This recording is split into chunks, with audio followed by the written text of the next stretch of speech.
Alors, dans cette vidéo, on va apprendre comment écrire un programme simple pour un serveur et un programme simple pour les clients.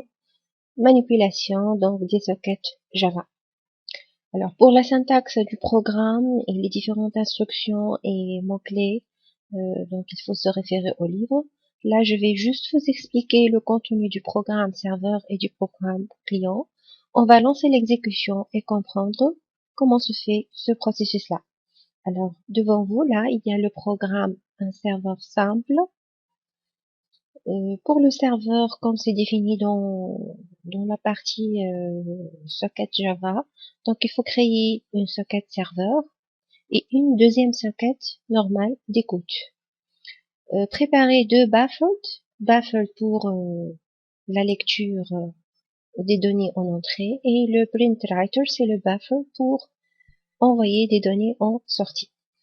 Alors, la première étape au niveau du serveur, c'est de créer la socket du serveur avec New Server Socket. En paramètre, on lui donne le port sur lequel l'échange de données va se faire entre le serveur et le client. Alors, le serveur va afficher le message, le serveur est à l'écoute du port et afficher le numéro du port, lancé bien sûr ici, l'instruction précédente. Et puis, donc, il va lancer la socket d'écoute avec la méthode .accept. Donc, le serveur va rester au niveau de cette instruction pour attendre toute nouvelle connexion d'un client. Une fois un client est connecté, donc il va afficher un client s'est connecté. Et puis, donc, il va préparer le buffer d'écriture et envoyer avec out.println le message vous êtes connecté, cher client. Bien sûr, il va l'envoyer au client qui s'est connecté. Et puis, donc, il va lire le message de retour du client et l'afficher sur sa console. Une fois cet échange sera fait, donc, il s'agit de fermer les deux sockets déjà ouverts, la socket server et la socket d'écoute. Voilà, c'est le programme serveur. On va passer pour voir le code du client. Alors là, il s'agit de déclarer une socket et les deux buffers en entrée et en sortie. Alors la socket, donc, on lui donne en paramètre le constructeur de la socket, on lui donne donc l'adresse IP du serveur et le port sur lequel va être fait l'échange de données. Donc le client va afficher le message sur sa console, demande de connexion.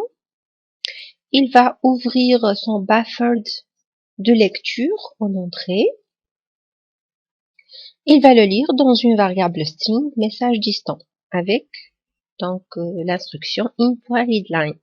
In.readline, donc elle permet de lire donc le message envoyé par le serveur sur le port 2009. Alors, ensuite, il va afficher ce message lu et envoyé à partir du serveur. Il va préparer avec out, donc dans la variable out, un buffer de lecture pour justement envoyer un message de réponse au serveur pour lui dire message reçu, merci. Voilà. Donc, à la fin, il faut fermer sa socket. Voilà. Donc, c'est le programme client. On va maintenant procéder à l'exécution. Donc, on va commencer bien sûr et bien entendu par lancer le programme serveur. Voilà, vous voyez donc la console. Le serveur est à l'écoute du port 2009. Maintenant, on va lancer un client.